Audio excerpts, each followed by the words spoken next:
नमस्कार दर्शकों, मैं सलोनी दायमा और आप सब लोग मेरे साथ खबरों की गूंज देख रहे हैं। आज हमारे चैनल में हमारे साथ महात्मा गांधी विश्व विद्यापीठ के APJ Abdul Kalam एस्ट्रोस्पेस science centre के डायरेक्टर श्रीनिवास औंधकर सर जुड़े हुए हैं। मैं आपका मेरे चैनल में हार्दिक स्वागत करती हूँ। नमस्कार। सर को अपने कॉलेज के दिनों से ही एस्ट्रोनॉमी और उसके सारे विषयों में बहुत ज्यादा इंटरेस्ट था, इसलिए सर ने उसको अपना करियर ही बना लिया। सर ने एमजीएम के इस सेंटर को 2017 से स्टार्ट किया है। वही उससे पहले वो नांदेड़ के centre for astronomy and space technology में काम करते थे और उन्होंने जो प्लूटो हमारा जो ग्रह था ना, उसके लिए अपना एक मत रखा था कि इस ग्रह को रखना चाहिए, इसका नाश होना चाहिए, इसलिए इंटरनेशनल लेवल पे उन्होंने वोट भी किया था। तो सर, हम हमारा पॉडकास्ट जो है वो चालू करते हैं। मेरा सबसे पहला सवाल आपको ऐसा है कि आपको इस फील्ड खगोल विज्ञान है और अंतरिक्ष में आने के लिए कैसे मोटिवेट हुआ और आपका मन कैसे बना इसमें आने के लिए? देखा जाता है कि स्कूल की पढ़ाई के दरमियान ज्योग्राफी या भूगोल सब्जेक्ट में एक चैप्टर था और उसमें एक कॉमेट के बारे में, धूमकेतु के बारे में जानकारी थी। ये कहा गया था कि यह धूमकेतु हर 76 ईयर के बाद धरती को चक्कर काटने के लिए आता है। उसका नाम हेलिस कॉमेट था और जिस वक्त मैं पढ़ाई कर रहा था उसी साल के नेक्स्ट ईयर यानी तकरीबन 6-7 महीने के बाद वह धूमकेतु हमें देखने को मिलना था। 84-85 की बात थी और एक बार वो धरती को चक्कर काट के जाने के बाद दोबारा 76 साल तक आने वाला नहीं था। अच्छा। तो हमने कहा कि भाई 6 महीने बाद आ रहा है, एक बार उसको देख लेते और बाद में वो 76 साल के बाद आने वाला है तो बाद में चांस मिलेगा नहीं। तो उसको ध्यान में रखते हुए इस सब्जेक्ट में रुचि आ गई। और हालांकि उसके लिए खास दूरबीन लेने की ज़रूरत थी। पिताजी का फैक्ट्री था, पिताजी के फैक्ट्री में काम करते करते हमने कुछ पैसे जमा किए थे। पिताजी ने और कुछ पैसे देने के बाद, एक दूरबीन लेने के बाद कंटिन्यूस उस कॉमेट के बारे में कंटिन्यूस 50 दिन तक उसका रिकॉर्ड मैंने मेंटेन किया। और बताने के लिए गर्व है कि पूरे मराठवाड़ा में एकमात्र जो ऑब्जर्वेशन का डेटा जो है वो मेरे पास उपलब्ध था, नांदेड़ में था। तो उसके बाद जब जैसे ही बातें आगे चली कि संपूर्ण मराठवाड़ा में मेरा एक नाम ही था कि मैंने उसको देखा था, डाटा लिखा था, तो कई जगह पे पीठ थपथपाई गई। और जब हालांकि उस स्कूल फेज में था, जस्ट 11वीं में हम एंट्री कर रहे थे, तो देखा गया कि कोई भी अपना पीठ थपथपा रहा है तो कोई शाबाश के दे रहा है, तो मोटिव मिला कि भाई इसी सब्जेक्ट में आगे पढ़ाई करने के लिए अच्छा रहेगा और एस्ट्रोनॉमी में चलता आगे बढ़ता गया।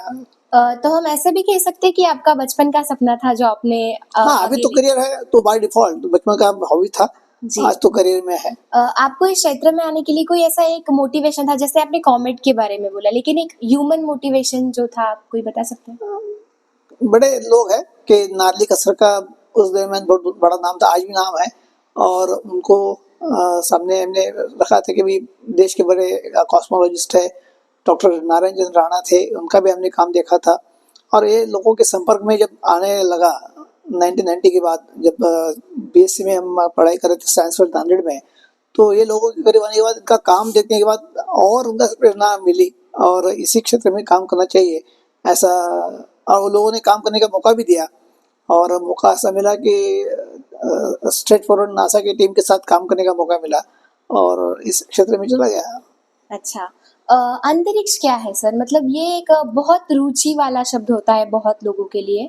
देखा गया तो अंतरिक्ष हमारा धरती के जैसे ऊपर देखेंगे तो पूरा अंतरिक्ष रहेगा, मगर अंतरिक्ष के बारे में हम दो तरीके से काम दे सकते हैं। एक एस्ट्रोनॉमी के हम काम करते हैं तो खगोल यानी जो तारे दिखाई देते हैं, ग्रह है, सूर्य है, बाकी जो तारे दिखा उसका अध्ययन करना है। और स्पेस टेक्नोलॉजी अंतर्गत देखा गया तो जो अंतरिक्ष के जो ग्रह तारे हैं उसको अध्ययन करने के लिए जो अलग अलग मिशन भेजे गए होंगे, उस तरीके से वहां पहुंचने के बाद जो डेटा इकट्ठा हुआ उसके बारे में, वो जो आउटर प्लेनेट जो है उसकी जानकारी मिलती गई। ये अंतरिक्ष और खगोल की हम बाइफरकेशन कर सकते हैं। इस जानकारी को इकट्ठा करना, उसका ऑब्जर्वेशन लेना, हमारे डे टू डे लाइफ में उसको डाटा मेंटेन करना, इसको ध्यान में रखते हुए इसको अंतरिक्ष और खगोल का हम बाइफरकेशन कर सकते हैं। दर्शकों, मैं आपको बता दूं कि खगोल विज्ञान ये शब्द हम बार बार यूज करेंगे, तो इसको इंग्लिश में और सादे भाषा में हम एस्ट्रोनॉमी भी कहते हैं। सर, बचपन से हर इंसान के मन में ऐसे बहुत सारे सवाल आते हैं कि हम पृथ्वी पर रहते हैं, लेकिन क्या बाहर भी जीवन होता है, क्या एलियंस होते हैं? एक बचपन से क्यूरियोसिटी जो है हमारे मन में बहुत है, तो आप इस पर क्या बताना चाहेंगे? देखा जाता है कि पूरी हमारे जो निहारिका या आकाशगंगा है, जी। उसको एक बार ध्यान में रखने के बाद हम जिस जगह पे हम यानी हमारा सूरज, सौर मंडल जो है जिस जगह पे है वो हमारे गैलेक्टिक से तकरीबन 30,000 लाइट ईयर पे है। जी। और एकमात्र अभी दिखाई देता है कि एकमात्र अपना ग्रह ऐसा है, पृथ्वी, धरती या अर्थ कहेंगे हम, जहाँ पे हमारी लाइफ एग्जिस्ट दिखाई देता है। अपने ही सूर्यमाला में बाकी जो 6-7 जो प्लैनेट है उसमें कहीं भी पृथ्वी जैसा ग्रह लाइफ नहीं दिखाई देता है। हालांकि बहुत सारे जो डिस्टेंसेस है, बहुत सारे दूरी ध्यान में रखते हुए इतना तुरंत हम नहीं कह सकते कि हमारे धरती पे कोई एलियंस आया होगा या इस अंतरिक्ष में जो गैलेक्टिक डेप्थ दिखाई देती है आज के तारीख में हम नहीं कह सकते कि वहाँ पे एलियंस है। मगर जो इवोल्यूशन का पार्ट देखा गया आज तक हमारा पूरा जो जेम्स वेब का भी जो डेटा इकट्ठा आ रहा है, तो कई तारों के इर्द गिर्द में कई प्लैनेट्स घूम रहे हैं और वहाँ पे पानी का अंश मिल रहा है। आने वाले दिनों में उसका आंसर तुरंत मिलेगा, बहुत जल्दी मिलेगा कि वहाँ पे कोई और हमारे जैसा कोई इंसान रहता है नहीं रहता है। और आज के तारीख तक हम कह सकते हैं कि एलियंस का कोई अस्तित्व नहीं देखा गया है। जी सर, लेकिन अभी रिसेंटली थोड़े दिनों पहले एक न्यूज़ आई थी कि पोलैंड में लोगों ने खुद की आंखों से यूएफओ जैसा कोई स्ट्रक्चर नहीं देखा। नहीं नहीं देखा सकता है, क्योंकि हम जिस जगह पे है हमारा जो क्या कहते हैं कि डेटा हम जो इकट्ठा कर रहे हैं उसको ध्यान में रखते हुए हम तक पहुंचने में बहुत दिक्कतें उसको है। और वो कोई अमेरिका में देखा गया, रशिया देखा गया, पोलैंड में, यूरोपियन में बहुत सारे अफवाहें चलती रहती है। और इतना आसान भी नहीं है यूएफओ धरती तक पहुंचने का जो उसका संपर्क करने का जो तरीका रहेगा इतना आसान नहीं रहेगा। और वो जो बताया गया वो अफवाह जी हो सर। सकती है। तो हम जो ये पोलैंड की न्यूज़ थी इसे एक अफ़वाह समझ सकते हैं, ऐसा सर ने कहा है। सर, हमारे जो इंडिया में बहुत सारी जो युवक पीढ़ी जो है, वो साइंस तो लेते हैं, लेकिन साइंस में वो एस्ट्रोनॉमी, फिज़िक्स ऐसे विषय नहीं लेते हैं। और नीट, जेईई ये 2 ही चीज़ें उनको बहुत ज़्यादा दिखाई देती है। तो आप इन बच्चों को कैसे मोटिवेट करेंगे? उनका इंटरेस्ट कैसे डेवलप करेंगे इस फील्ड के लिए? बहुत सारे बच्चों को माता-पिता बचपन से ही इस सब्जेक्ट में आने के लिए इंटरेस्ट डेवलप करने के लिए प्रयास करते हैं। जी। मगर जैसे ही पढ़ाई 5वीं, 6ठी, 7वीं में जाएंगे तो हमें बताया जाता है कि तुझे इंजीनियर होना है और तुझे डॉक्टर होना है, तुझे नीट देनी है, नीट पास जी। होगा ही तो तू आगे चलेगा, नहीं तो तुझे नौकरी नहीं मिलेगी या डॉक्टर खुद का नहीं कर चला सकेगा। जी। ये कहते हुए हमारा बेसिक साइंसेस जो पढ़ाई नहीं कर सकेंगे हम, हमारे देश में इसका एक बहुत बड़ा ड्रॉबैक है। साइंस स्ट्रीम में आने के बावजूद 2 ही हमें देते हैं कि हम इंजीनियर करना चाहते हैं या डॉक्टर की हमें पढ़ाई करनी चाहती है। मगर मैं कहूँगा कि बेसिक साइंसेस जो है, हमारे बेसिक साइंस में केमिस्ट्री है, बायोलॉजी है या फिजिक्स है, उसके बारे में मैथमेटिक्स भी है, बहुत सारे करियर अपॉर्चुनिटी बहुत सारे हैं। उसको ध्यान में रखते हुए हम काम करेंगे तो आज की तारीख में भी बहुत अपॉर्चुनिटी बहुत सारी खुली है। मगर इस अंतरिक्ष विज्ञान या खगोल शास्त्र के बारे में अध्ययन करने के लिए आपको पढ़ाई के साथ पेशेंस भी लगेगा और पेशेंस भी लगेंगे कि आप तुरंत 2 रुपये डालोगे और 4 रुपये मिलेंगे, ऐसा बिजनेस उसमें से नहीं होता है। जी, जी। बहुत सारा वक्त देना पड़ेगा क्योंकि रिवॉल्यूशन है, ऑब्जर्वेशन के लिए पेशेंस बहुत जरूरी इस सब्जेक्ट में है। और आज के तारीख में देखा इस सेंटर जैसे हमने खड़ा करने और देखा गया बहुत सारे जो स्टूडेंट्स हैं आज के तारीख में इस सब्जेक्ट में आना चाहते हैं, उनको प्रॉपर गाइडलाइन हमारे इस सेंटर से भी दिया जाता है। और आज हमारे पूरे रीजन के लिए एक अच्छी अपॉर्चुनिटी एमजीएम ने खुद ही करके दी है कि इस साइंस सेंटर के मुताबिक बहुत सारे जो स्टूडेंट छोटे छोटे अभी पहुंच रहे हैं यहाँ पे, और उनको आने वाले दिनों में इस क्षेत्र में आने बढ़ाने के लिए बहुत सारे प्रयास किया जाएगा। सर, जो हमारा ये साइंस सेंटर है जो एमजीएम में है, इसका क्या वर्किंग है, क्या फंक्शंस है इस सेंटर के स्पेशली? देखा जाता है कि MGM APJ Abdul Kalam एस्ट्रोस्पेस science centre या खगोल विज्ञान जो है उसको बढ़ावा देने के लिए हमारे जो महात्मा गांधी मिशन के जो सचिव सर है, हमारे विद्यापीठ के कुलपति आदरणीय अंकुश कदम सर का एक सपना था, चेयरमैन सर का आदरणीय कमल किशोर कदम सर का सपना था कि बेसिक साइंस में हमारा प्रैक्टिकल जो लॉस हुआ है वो प्रैक्टिस करने के लिए, उसका एक काम करने के लिए जगह मिले। और उसको वो ध्यान में रखते हुए 2017 में हमने उसको इस सेंटर का उसका प्लान किया, उसको इंस्टॉल किया और देखा जाता है कि ये 6 घंटे का कंप्लीट साइंस सेंटर है। आपको प्लानिटरी मिलेगा, ये बेसिक साइंस में 3D थिएटर मिलेगा, बाद में मैथमेटिक्स लैब है, फिजिक्स लैब है, एस्ट्रो गैलरी है, होलोग्राफी गैलरी है, आउटडोर है, सोलर ऑब्जर्वेटरी है, बहुत सारे गैलरीज यहाँ पे है। उसमें आपको पढ़ाई भी मिलेगी, पढ़ाई के साथ फ्यूचर में यदि करियर करना चाहते हो उसका गाइडलाइन मिलेगा, एंटरटेनमेंट मिलेगा, इंफोटेनमेंट भी मिलेगा। ऐसा अलग से 6 घंटे का पैकेज यहाँ पे अपने डिजाइन किया है। आप मुंबई जाओगे तो मुंबई में नेहरू साइंस सेंटर है, नेहरू प्लानिटोरियम है, वो दोनों इकट्ठा करने का जो भी काम रहेगा तो उतना एरिया हमारे मराठवाड़ा रीजन का एकमात्र साइंस सेंटर यहाँ पे आपने छत्रपति शिवाजी में हमने यहाँ पे इसको खड़ा किया है। और तकरीबन 6 घंटे लगते हैं इसको देखने के लिए। तो आपको ज्ञान भी मिलेगा, विज्ञान के साथ मनोरंजन भी होगा। पूरा सेंटर घूमने में 6 घंटे लगते हैं। सिर्फ घूमने अगर अगर हम बेसिक चीजें देखने चाहे तो हमें बहुत ज्यादा टाइम लग सकता है। तो ये एक बहुत बड़ी अचीवमेंट है सर। आपको क्या लगता है अगर महिलाओं को इस क्षेत्र में अगर ज्यादा चांस दिया गया, ज्यादा मौका दिया, तो महिलाएं भी मतलब इसमें अव्वल आ सकती है? बहुत बढ़िया, अच्छा देखा गया चंद्रयान 3 के बारे में जब देखा कि इसरो का जो हमने हेडक्वार्टर में कंट्रोलिंग पैनल के जो पूरे कंट्रोल सेक्शन में मैक्सिमम तकरीबन 60 to 65% महिलाएं वहाँ पे काम कर रही थी। और कंप्यूटर साइंस ये बेसिक्स अपना जो अब देखा गया पूरे देश में कंप्यूटर साइंस या इलेक्ट्रॉनिक सेक्टर में महिलाओं का जो योगदान है उसके लिए आने वाले दिनों में भी इस क्षेत्र में भी उनको बहुत बड़ा सारा अपॉर्चुनिटीज है। और इसरो के अलग अलग सेंटर में भी संशोधन के साथ जो इंस्टीट्यूशन पार्ट है उसको संभालने के लिए महिला सक्षम है।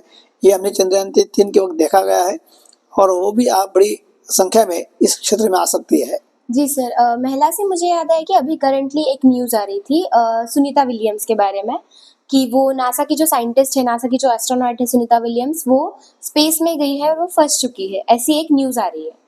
तो आपको इसके बारे में क्या कहना है? क्या ये न्यूज़ सच्ची है? आपके जित तक डाटा है वहाँ तक? तकरीबन 3 महीने पहले की बात है कि सुनीता विलियम और उसका एक साथी थे, दोनों एक अमेरिकन कंपनी का ही प्राइवेट कंपनी है स्टारलाइनर, उसके रॉकेट से उन्होंने यूज़ करके जो हमारे इंटरनेशनल स्पेस स्टेशन है वहाँ पे वो पहुँच गया है। पहुँचने के बाद देखा जाता है कि उसका रॉकेट का एक हीलियम लीकेज वहाँ पे हो चुका है। और वो हीलियम लीकेज की वजह से उनको रिटर्न आने का जो जर्नी है वो अभी तुरंत शुरू नहीं कर सकते हैं। जी। और वो देखा गया कि वहाँ से उनको निकलना है तो प्रॉब्लम वहाँ पे जो आ चुका है हीलियम लीकेज का वो पहले सॉल्व करना पड़ेगा। और आज के तारीख में सेकंड जो स्टैंड बाय धरती पे रखा है उसको उस प्रॉब्लम के बारे में अध्ययन किया जा रहा है नासा के उस सेंटर में। और जब तक आने के लिए देखा गया कि आने वाले 6 महीने के बाद तकरीबन फरवरी तक उनको इंटरनेशनल स्पेस स्टेशन में रहना पड़ेगा दिखाई दे रहा है, क्योंकि जिस स्टारलाइनर कंपनी ने उसको भेजा है वो उसको वो प्रॉब्लम सॉल्व करेगा। और जिस मार्ग से उनको धरती पे उतरना है उसी मार्ग पे रशिया का एक सैटेलाइट वहाँ पे एक्सप्लोड हो चुका था। तो वो सारे उसके जो डेब्रिज है, कचरा जो है वहाँ पे अंतरिक्ष में वातावरण में घूम रहे हैं और उस आने वाले पाथ के दरमियान उसको बहुत तकलीफ हो सकती है। इसको ध्यान में रखते हुए उसको वक्त देना पड़ेगा, वो सब कचरा जो हट जाएगा उसका पाथ खाली मिल जाएगा तो ही उनको आना आसान है। और इसके लिए उनको वेट करना पड़ेगा तकरीबन फरवरी का या मार्च 2025 तक का उनको वेट करना, यानी आने वाले 4-5 महीने उनको वहाँ रहना पड़ेगा। डरने की बात ऐसा नहीं है कि मगर उनका जो एज है तकरीबन 59 या 59 एज के मुताबिक देखा गया तो तकलीफ तो होती है, मगर खाना पीना इंतजाम जो है नासा ने उनको अलग से केंद्र करने की वजह से आज की तारीख में डरने की बात नहीं है, वहाँ पे वो सेफ है। मगर जो एज फैक्टर देखते हुए 6 महीना और एक्सीडेंट होने की वजह से 9-10 महीने का यदि हम अंतरिक्ष में रहता है वेटलेसनेस कक्षा स्थिति में तो हमारे जो बोन्स या जो हड्डियां है उसको तकलीफ हो सकती है। इसलिए देखा गया है कि उनको कंटिन्यूस मॉनिटरिंग किया जाता है। ओके सर, अभी हमारे भारत में गगनयान मिशन के बारे में बात चल रही है, तो वो मिशन आप हमारे दर्शकों को बताएं। चंद्रयान 3 जो हमने भेजा था उसको ध्यान में रखते हुए हमारा भी एक अंतरिक्ष अंतरिक्ष का जो स्पेस स्टेशन जो है जी जी होना चाहिए, इसको आगे बढ़ाने के लिए हमारा भी जो इंडियन एस्ट्रोनॉट जो है वो अंतरिक्ष में जाने के लिए हम प्रयास करेंगे।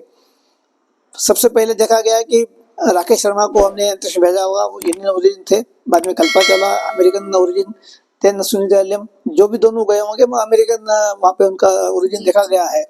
और इंडियन का खुद का चाहिए, इसलिए जो प्रयास किया जा रहा है गगनयान उसका एक आंसर है। उसका गगनयान से हम 2 एस्ट्रोनॉट जो है हमारे 350-400 किलोमीटर अंतरिक्ष में 2-3 दिन के लिए भेजेंगे। वो प्रयास पूरा होने के बाद 2030-35 तक हम अपना खुद का स्पेस स्टेशन जो है अंतरिक्ष में भेजा जाएगा।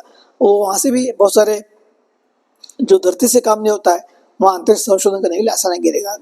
जी लेकिन सर जो नासा जो हमारा स्टेशन नासा है अमेरिका का, उन्होंने बहुत दिनों पहले ही इंसानों को जो है स्पेस में भेज दिया था और अभी हमारा भारत जो है प्रयास कर रहा है, तो उनकी टेक्नोलॉजी में और हमारी टेक्नोलॉजी में इतना क्यों फर्क है? फर्क ऐसा है कि इकोनॉमी जी पार्ट करता है। हमारी जो लोक संख्या जनसंख्या देखा गया है तो हमारे 140 बिलियन देखने के बाद जो संख्या जो देखा है अरब 140 करोड़ संख्या जनसंख्या हमारी है जी और अमेरिका का उतना नहीं है। इकोनॉमिकल देखा गया तो बहुत स्ट्रांग उसका ध्यान में रखते हुए 1962-63 में उन्होंने अपना पहला जो स्पेस एस्ट्रोनॉट जो है अंतरिक्ष भेजा होगा।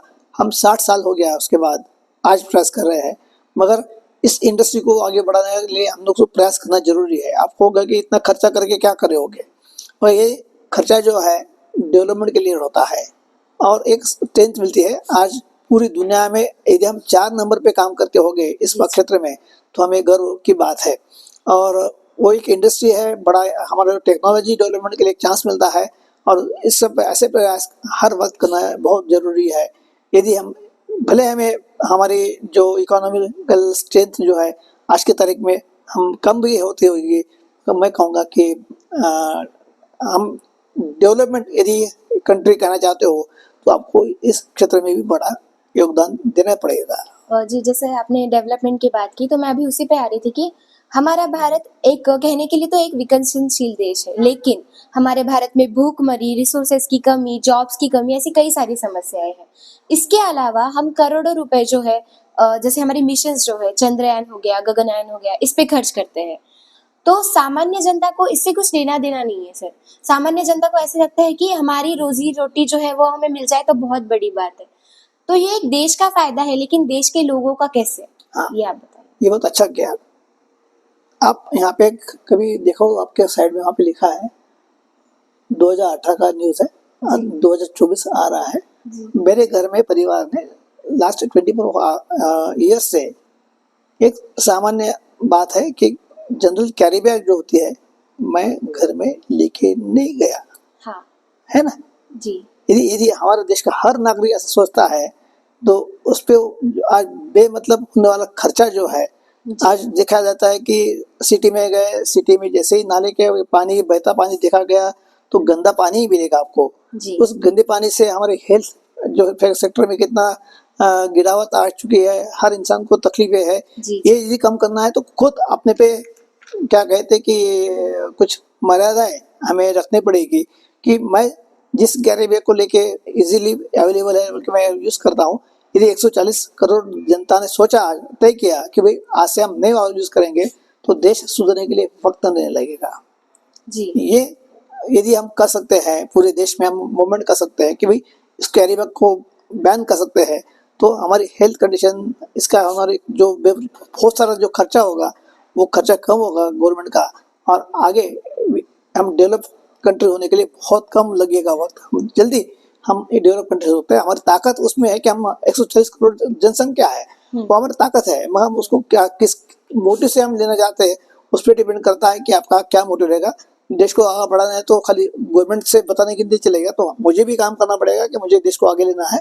तो ये बातें मुझे कंट्रोल करनी पड़ेगी खुद पे, और उस कंट्रोल ध्यान में रखते हुए चला तो देश आगे बढ़ने के लिए वक्त बहुत कम लगेगा। जी सर ये सारी बातें मैं एग्री करती हूँ, लेकिन उन इंसानों का क्या जो ऐसे सोचते हैं कि ये करोड़ों रुपए इस चीज पर खर्च वही तो बता रहा हूँ, तो जी। जो खर्चा उन पे जो आज कितना खर्चा हो रहा है वो ध्यान में नहीं देता है वो। जी हालांकि उसको जो स्वातंत्र मिला है उसको स्वतंत्रता क्या बेनिफिट कितने हद तक लेना था वो नहीं लेते हुए आज हर क्षेत्र में सब्सिडी हम दे दें, यदि वो कम होता है और वहाँ पे अलग से बहुत सारे काम भी करना नहीं जाता है। यह देखा गया है कि बहुत सारे इसमें आपने कहा कि अनएम्प्लॉयमेंट है, ऐसा नहीं है। हाँ, बहुत सारे हाथों को काम भी मिलता है, मगर हमारा स्किल्ड वर्क जो चाहिए ना, हमें स्किल वर्क के लिए बहुत सारे हमें इजी गोइंग क्या कहते हैं कि बहुत सारी स्कीम ऐसी है। आज देखा गया तो 190 करोड़ लोगों को अनाज मुफ्त दिया जा रहा है। जी जी। वैसा क्यों जरूरत है? उसको कमाने का काम ही मेंटली प्रिपेयर्ड नहीं है, वो काम करने की तैयारी नहीं है उसके। वो कहता है कि मुझे मिलता है ना, मैं क्यों काम करूं? जी जी। पैसा ऐसे तरीके बांटे जा रहे हैं। जी। ये कहीं तो भी रुकना चाहिए। यदि हमें डेवलप करना है तो सबको समान ध्यान में रखते हुए डेवलपमेंट होगी। रोड देखते हैं हर 4 साल में वो खड्डा गिरता है, वही उसी रोड पे हम चलते हैं। वो कहीं तो भी रुकना चाहिए। हम देखते हैं कि दुनिया के उस बार में देखें तो बहुत अच्छी कंट्री। मैं कभी सोचता हूँ कि यूके का जो मेयर है वो क्या काम करता होगा। 50 साल पहले उसने रोड बना के रखे थे, आज रोड अच्छे, आज भी ज्यादा अच्छे। तो वहाँ का रोड के मेयर का क्या रोल होगा कि आज की तारीख में वो क्या काम करता होगा, क्योंकि 50 साल पहले उसने रोड अच्छे देखे थे, आज भी अच्छे हैं। जी। हमारे यहाँ पे 5 साल पहले जो खड्डा था, एक बार भर गया तो चौथे साल दोबारा खड्डा आ रहा है। तो ये कहते भी उसके लिए हम खुद जिम्मेदार हैं। मैं कहूँगा कि इस पूरे डेवलपमेंट केस में उसका भी रोल उतना रहेगा तो अच्छा रहेगा। जी सर, जैसे आपने स्किल्स के बारे में बात की अभी, तो मतलब बहुत सारे लोगों का ऐसे इंटरेस्ट होता है कि हमें जाना है स्पेस में, हमें एस्ट्रोनॉट बनना है, हमें स्पेस साइंटिस्ट बनना है, लेकिन उसके लिए क्या करना होता है, ये बहुत सारे लोगों को नहीं पता है। तो आप एक थोड़ा-सा शॉर्ट में हमारे दर्शकों को नहीं, बताएँ। 2 बातें हैं कि उसकी पढ़ाई बेसिकली देखा जाए तो बेसिक साइंसेस में जो पढ़ाई है वो आपको पहले उसका अध्ययन करना चाहिए। देश में भी बहुत सारी संस्थाएं हैं कि उसको अंडर ट्रेनिंग दिया जाता है। साइंस वाले एरोस्पेस इंजीनियरिंग के बारे में देखा गया तो वो भी आपको काम करना पड़ेगा। आपकी खुद की हेल्थ फिटनेस है, बाद में जो ट्रेनिंग दिया जाता है अलग से। इसमें एस्ट्रोनॉट तो आपको तुरंत बनने के लिए बहुत सारी ट्रेनिंग लेनी पड़ेगी। आज की तारीख में हमने 4 लोगों को क्या कहते हैं कि रशिया में जाकर ट्रेनिंग देने के बाद अब 2 लोगों को हम अंतरिक्ष में आने वाले कुछ दिनों के भारत छोड़ेगा। उसकी रेस को ध्यान में रखते हुए इतना इजी नहीं है, तो अलग अलग उसके ट्रेनिंग के अंतर्गत उसको मैकेट्रॉनिक्स है, मैकेनिकल है, कंप्यूटर है, डॉक्टर का खुद का उसका काम करना चाहिए। यानी एक सब्जेक्ट नहीं है, बहुत सारे सब्जेक्ट को उसको अध्ययन करना पड़ता है, ट्रेनिंग लेनी पड़ती है और उसके बाद ही वो एस्ट्रोनॉट हो सकता है।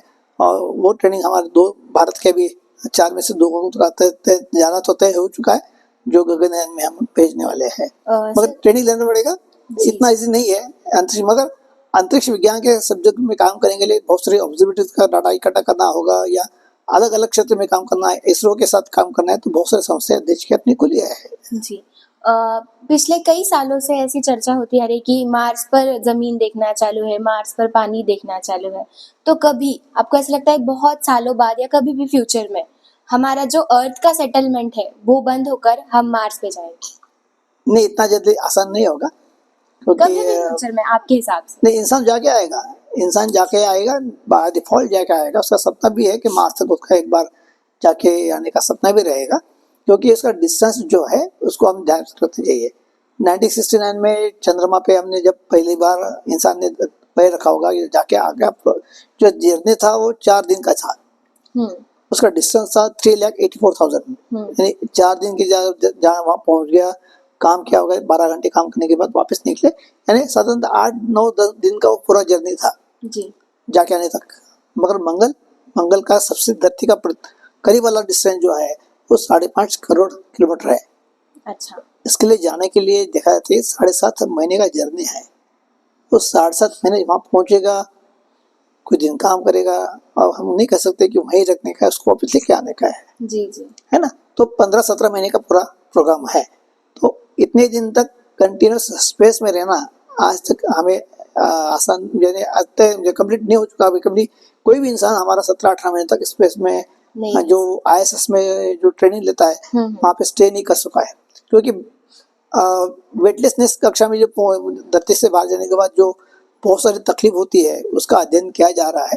और मंगल तक जाना है तो खाने पीने का भी इंतजाम करना पड़ेगा। 17 महीने तक जिस रॉकेट से जा रहा है बहुत सारे प्रॉब्लम्स है, मगर आज के सपना देखा, नासा का जो काम करने का तैयारी का देखा गया, तो आने वाले 10 साल के पहले हम मंगल पे बाय डिफॉल्ट जाके आए के आने का जो सपना जो इंसान का है वो पूरा हो जाएगा। जाना नहीं सर, अगर हमारा सेटलमेंट की अगर हम बात करें, जैसे हम अर्थ पे नॉर्मली रह रहे हैं, इतना वहाँ पे नहीं रह सकते, जी। क्योंकि वहाँ पे तकरीबन जो एटमॉस्फेयर है वहाँ पे 97% कार्बन ऑक्साइड है। अच्छा। आज की तारीख में वहाँ पे हम रह नहीं सकते, मगर एक बार जाके आने के लिए, 2 बार जाके आने के लिए जो जर्नी रहेगा वो आने वाले 10 साल तक वो काम करेगा।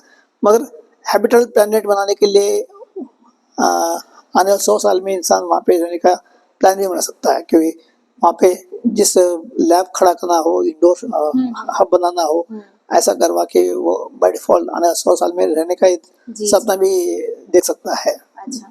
सर, बहुत सारे सेलिब्रिटीज जो है वो ऐसे, मतलब हमने बहुत बार न्यूज़ में सुना है कि इस सेलिब्रिटी ने उस तारे को खरीद लिया, उस तारे पर जमीन खरीद ली, कुछ नहीं। चांद पर जमीन खरीद ली, तो इसका नहीं। मीनिंग क्या होता है? एक अमेरिकन कंपनी है, वो अपने को अलग अलग तारों को नाम दे रहे हैं। कॉन्स्टेलेशन जो स्टार्स होते हैं जी जी। उसको नाम, उनका खुद का कैटलॉग होता है।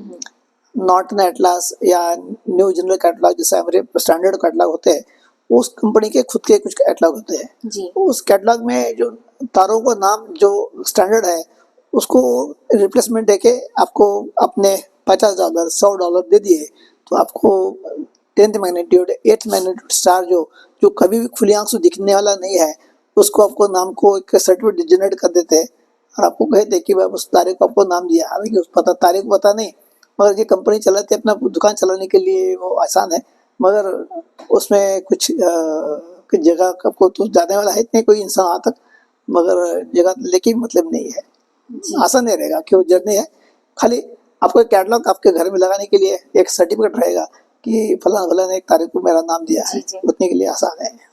मेरा आखिरी सवाल आपसे ऐसा होगा कि आते 10-20 सालों में स्पेस, अंतरिक्ष में या फिर एस्ट्रोनॉमी रिलेटेड फील्ड्स में क्या क्या और नई सुधारणाएं देखने मिलेगी जो हम इमेजिन अभी नहीं कर सकते लेकिन वो हो जाएगी आपके हिसाब से?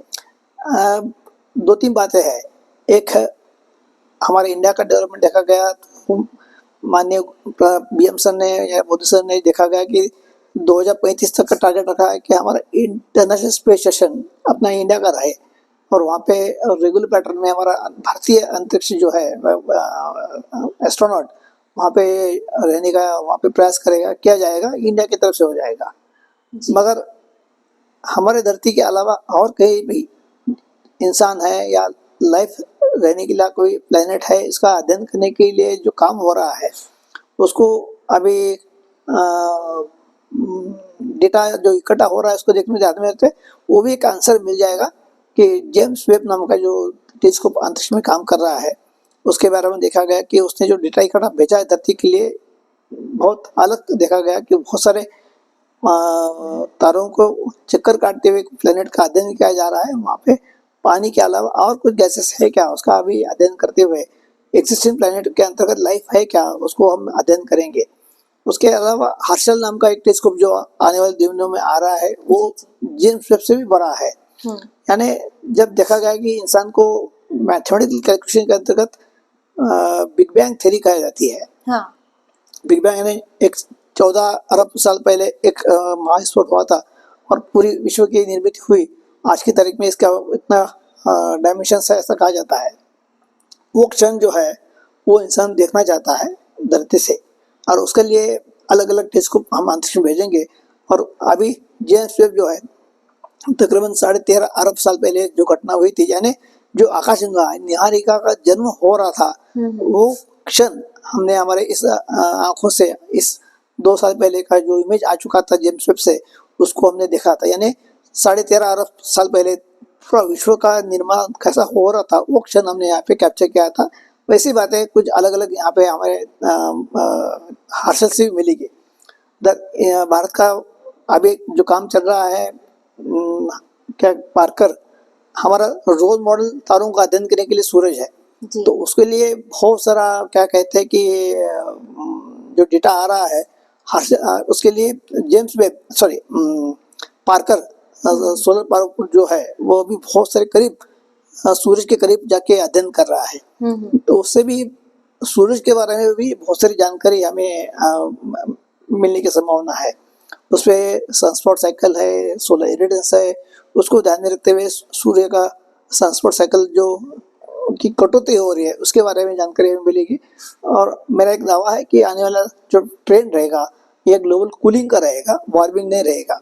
ये सूर्य का अध्ययन करते हुए देखा जा रहा है कि सूर्य का जो सूरज के सतह से निकलने ऊर्जा जो है, ऊर्जा के अंदर बहुत सारी कटौती हो रही है और उसके अंदर देखा गया कि धरती का जो हमारा जो टेम्परेचर रहेगा ये बढ़ने की वजह से कम हो जाएगा और धरती पे ग्लोबल कूलिंग या आइस एज आने का संभावना आगे वाले 10 साल बाद दिखाई देता है।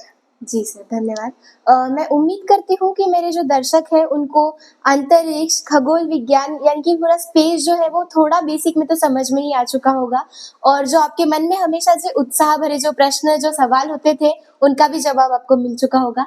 सर, आपने आपका इतना कीमती समय हमें दिया इसलिए आपका बहुत-बहुत धन्यवाद। तब तक मेरे चैनल पर बने रहे दर्शकों, मेरे चैनल को सब्सक्राइब करें, लाइक, शेयर और कमेंट करें और ऐसे ही आगे की वीडियो के लिए बने रहें। धन्यवाद। नमस्कार।